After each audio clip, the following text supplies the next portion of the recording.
a video on these grapes that I've got.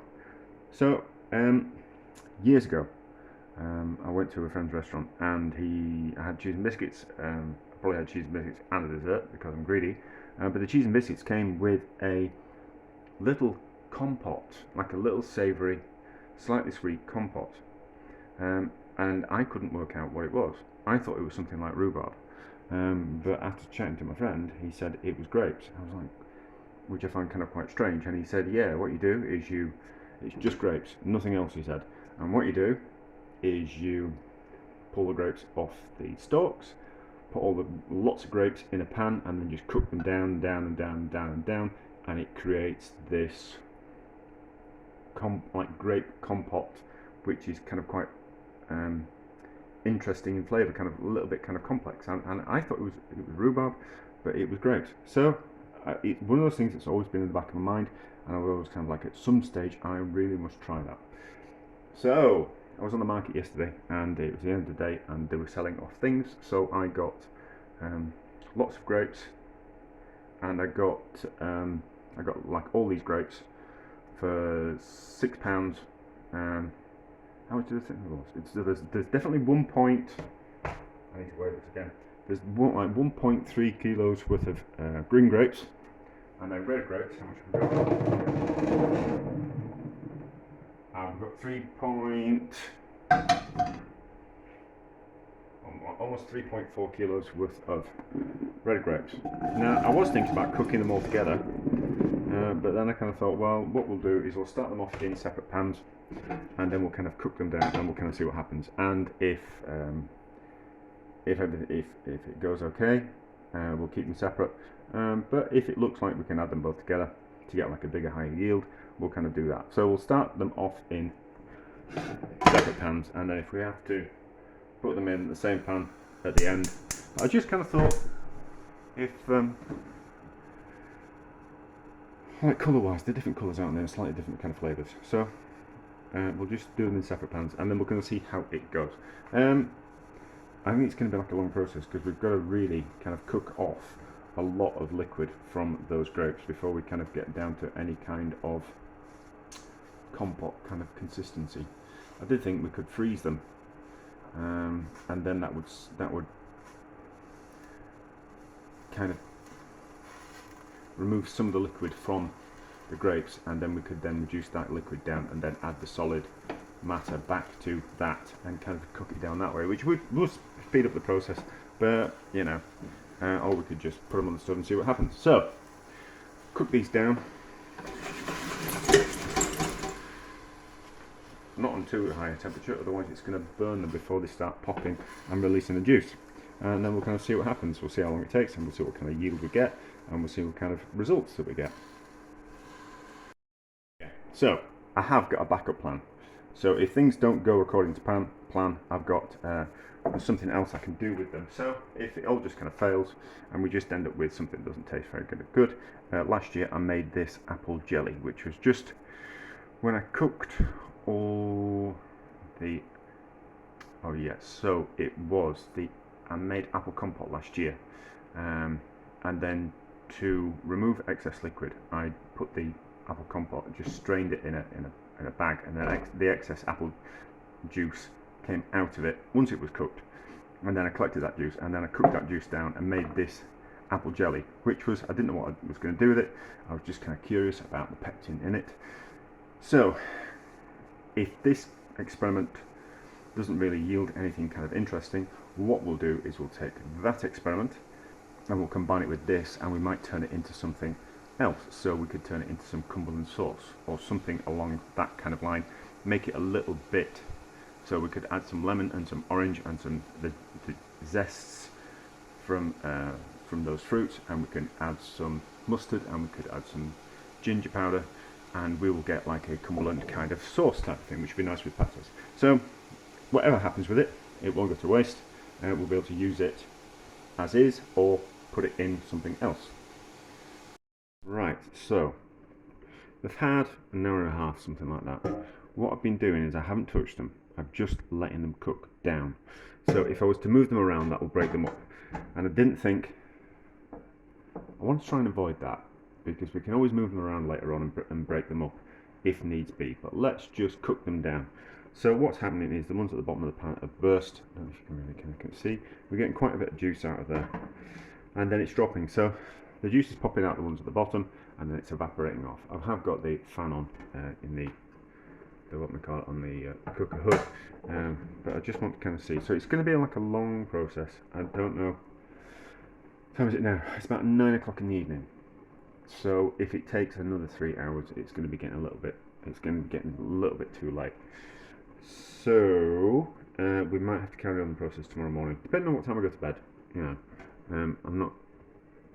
We can let them cool down overnight, and then we kind of restart the process again. But it looks like it's going okay so far. Some of them are starting to look like they're. Let's pick one out. Done a little bit like they're dehydrating. So going a little bit like dried fruit, which, thinking about it now, there was a little bit of a figgy element to the original compote that I kind of tasted. So they are shrinking and they're staying in the skins, some of them. They're not entirely bursting. So we'll see what happens. And this, okay, so also this as well. This is changing colour, so it's not going to be green. It's kind of getting like a rose, a dark rose kind of colour. So we'll see what happens with that as well. So, all very interesting, but a bit of a slow process. But that's fine, we're not in any rush. It's just not quite straight. So, that one's really dropped. You can't really tell because the depth of the pan at the bottom. Now, this has changed, this one, and I've just had the lid on it. Some of the grapes have really kind of cooked down and the others haven't, so it's been a little bit uneven, and some of these have started to caramelise on the bottom. They haven't burnt, they've just caramelised and it's gone a little bit like raisins. So that's kind of quite interesting. I've just had a lid on just because I wanted to steam them and just get a little bit of more juice out of the ones that haven't kind of dropped. As I said, I didn't want to stir it around because I didn't want to break them up, which is not what I kind of wanted, but you know. So I think what I'm going to do with that is I'm going to leave the lid on overnight and let it cool down, and some of the excess liquid will come out, and then we'll heat them up tomorrow and we'll kind of see what happens. We'll just give it a taste. That's interesting. That's interesting. Yeah, so that is kind of what I remember it tasting like. Certainly the caramelized grape. Anyway, so lid on. Let those steam overnight without the heat on, and then these. So as we move them around, we can just tell that it's starting to catch. It's not that far off. It's wanting to catch on the bottom of the pan, which is not what I wanted to do either. So I think I'll do the same with that. I'm going to stick the lid on that, leave it overnight. Liquid will come out of the grapes, and then tomorrow we can heat it up again and we can evaporate off some of that liquid that's kind of come out of them without stirring them around and breaking them up, which is not what I want to do. I want to kind of avoid that. We can stir them around a little bit later on, but I just want the moisture to come out of them without disturbing them too much. So, gas off, lid on, and we'll see what they're like in the morning. Yeah, I think that's going to be for the best. I mean, I'm only going to leave it overnight because it's late now. It's about 10:30, something like that. So it's been cooking for about 3 hours, I reckon. That's had about 2.25 hours. That's had about 3. So we'll leave the lid on. We'll see what happens. There is some nice kind of thick juice down the bottom of there, but I want the juice to come out of the grapes before it starts to catch and turn. I don't want to turn it into like a puree just kind of quite yet. We can always do extra things with it. We can always move it around. We can even put the stick blender in there. You can't really see in that. You can't really see. It's just not. There you go. You get kind of like the idea. There's still a bit of juice in there, but I just don't want it to cook dry. Let's taste one. Let's get one out and let's taste it. So let's get a when it's been really. So they've gone like that. So they've got a little bit wrinkly. And intensified in flavour. It hasn't gone super sweet. So my thoughts at the moment are, without wanting to make the video too long, is that this would probably be better with grapes that aren't too sweet. So probably like a wine grape would be better for this. My initial kind of thoughts. So it's only got a little bit of sugar in there, so the cooking down process would intensify that sweetness. But you get a more complex flavour, because things that are bitter or sour have much more interesting flavours. That's why you make wine out of wine grapes rather than sweet grapes that you'd eat, because there's a lot more complex flavours in there. And as you make something, you know, like to ferment something sweet, it's kind of quite a flat flavour, whereas something that's bitter is certainly more complex and interesting. So probably this will be better with wine grapes, but we haven't got wine grapes. I'm not going to buy any. I don't know where to get them from. But anyway, but it's an interesting experiment, and as always, thinking my way through something. Yeah. So lid on. We'll see what it's like in the morning. So we've had overnight, and we can see that juice has come out of those. So we can cook those down further without the risk of them burning, catching on the bottom. So same there, lots of juice is going to come out. It's gone a little bit syrupy, so we certainly need to reduce it down some more and cook the grapes. If the gas is going to come on, there we go. So gentle heat, because I'm going to have some breakfast. I don't want to have to come back in every 2 minutes and check on it. So gentle heat, get it up to temperature, and then we'll evaporate off that liquid, and then we'll carry on cooking the grapes. We've moved over to the other side of the cooker, because that's where the smaller gas jets are, and we've moved into smaller pans. So as you can see, they've really come down in volume. That one's just starting to catch on the bottom of the pan. Well, not start to catch, but I can hear it. This one, we've still got some. I kind of want the grapes to all of them to go like that, but we've still got some like that. So I think I'm going to put a lid on that one. Let's put a lid on that one and see if we can just make things cook a little bit more evenly. We're only playing around, so it doesn't matter if it kind of goes wrong. And I kind of think that maybe the green grapes are the way to kind of go. I think the red grapes are, yeah. So how I remember it, it was a brown colour rather than a red colour. So I think green grapes are the way to go. But it's about taste and texture, so we'll kind of see how we go. So we'll leave that on there. That what maybe there's some that have kind of cooked more than others, but it's the colour that's making that more noticeable, that some are still kind of green and some are kind of cooking down. But we seem to be on the right track, so it's just a case of slowly and spend lots of money on gas. But anyway, it's only a bit of fun, isn't it? Right, I think that's just about done. So listen, I think that's in danger of starting to catch on the bottom of the pan. So let's have a look at that one. So let's put the lid on that one and see if we can steam it a little, and let's see if any kind of further liquid wants to come out of it, and then we might repeat the process of heating it up again. This one probably could do with the heat turned up slightly.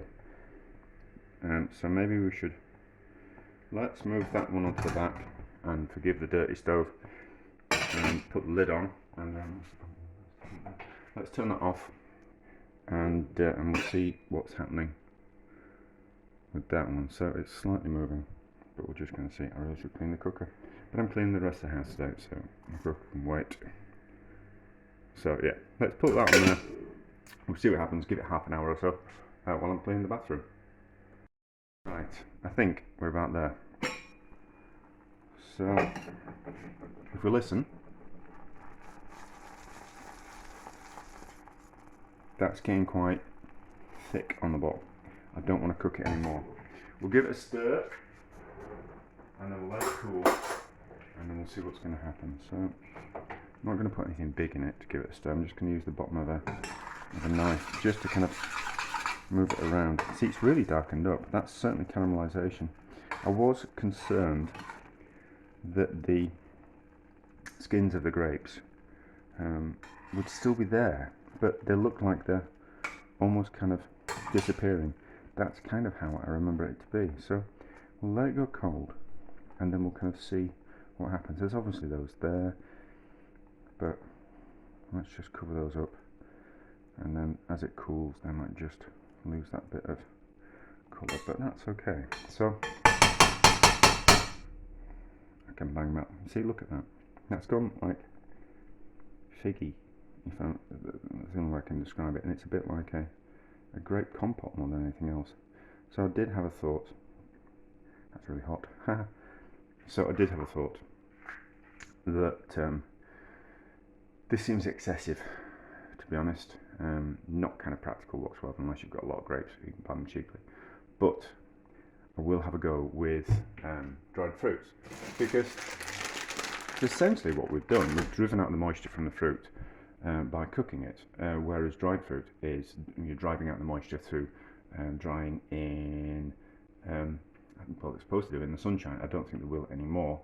I think it'd be like in a dehydrator. But what we could do is we could soak the fruit to soften it in some water or some tea or something like that, and then kind of recreate that but with dried fruit. So plump it up, soften it, and then cook it, and it might do that. So that's maybe an experiment for the future. But let's just, for the moment, we'll taste this.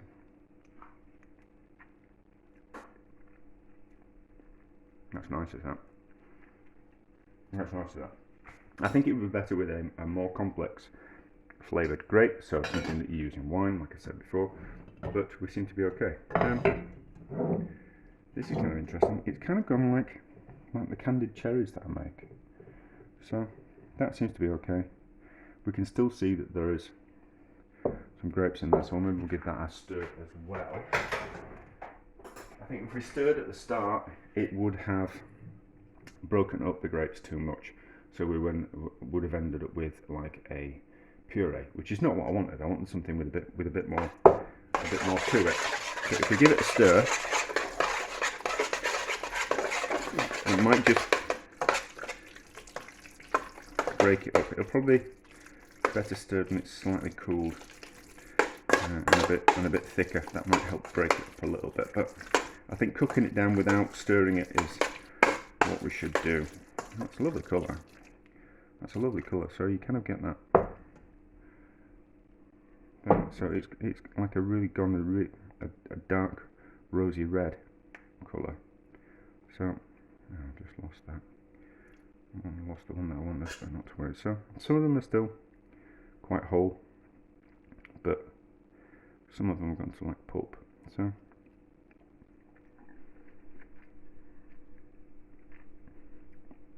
it's nice. It's kind of gone. That's it. It's like a dried fruit compote type of thing. That's nice, isn't it? But so things taste different when they're cold as opposed to when they're hot. So we'll see what they taste like when they're cold. But we can just live with the lids on until mid-afternoon. That was still hot. And then we'll give them another taste, and then they'll taste different again under refrigeration, and then we could potentially mature them. So we'll kind of have a taste when they're cold, see what we're kind of potentially going to do. Think about maybe putting them in some jars, and see how it kind of turns out. If we're gonna preserve it long term, it wants to go in a jar. But as always, I've made far too much. But I end up giving things away to friends, and they're very grateful. So we'll see what it's like in a bit. Alright, they're cooled. Let's give them a taste. So I think the green grape ones come out a better colour. I think that's come out a better colour. I have weighed that, and it weighs about 1.1 kilos, so it's lost 2/3 of its weight, and I presume that the same is exactly the same for the green grapes.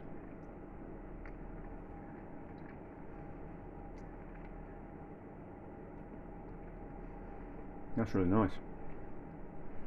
That's really nice. I did once make like a raisin puree, and it reminds me a lot of that. So I think we could definitely take some raisins or some sultanas, soak them, and then do the kind of same and see if it kind of breaks down. That's for another day though. That's very nice.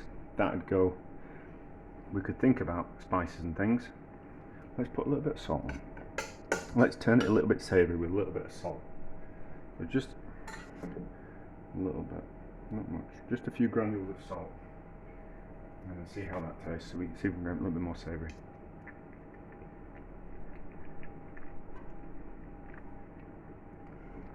It's gone a bit like a chutney, and a little bit like a chutney. So that's nice. It works. How are the red grapes? I don't know what I'm going to do with this. I've got too much of it, but we can do something with it.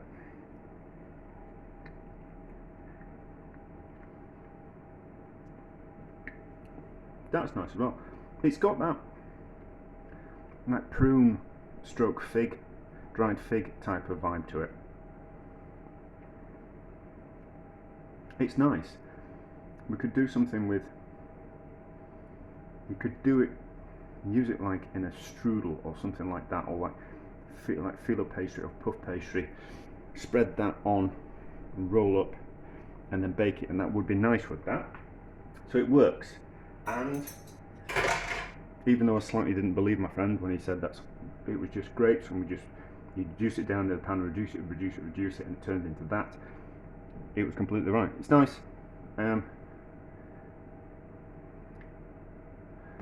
It's a bit like what we call it. It's a bit like a mincemeat that you put in a mince, like a Christmas mince pie. Yeah, it's nice. I don't know what I'm going to use it for, but I was just curious, and that's a good enough reason to try something out. And generally when I do something and it leads somewhere else, and we learn a little bit, so therefore that's a success, isn't it?